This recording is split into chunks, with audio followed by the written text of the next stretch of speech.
I'm Joseph Miller from the Show Me Institute. At this point, we probably all have heard about MoDOT's impending funding problems, and we've talked about it here many times before. But recently, a stalled bill in the Missouri legislature to raise the fuel tax has finally gotten some new momentum.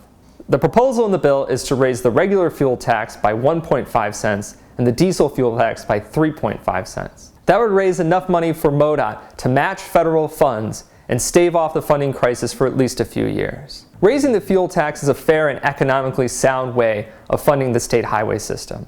It means that people who use the roads pay for them and in proportion to their benefit.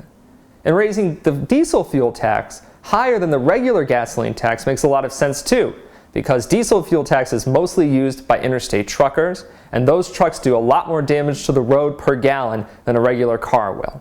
The bill that's in the legislature would also make it possible to use public-private partnerships for major infrastructure projects in the state.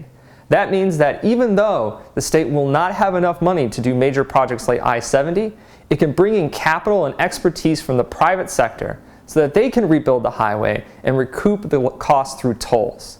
In short, this proposal could avert the immediate funding crisis while also opening the door to longer-term solutions for funding Missouri's infrastructure projects. And it's definitely a step in the right direction.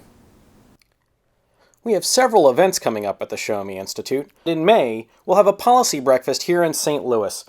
The speakers will include Senator Bob Onder and Senator Joe Keaveney. Come hear these legislators provide a wrap-up of the 2015 Missouri legislative session. To register, go to showmeinstitute.org and click on the Events tab.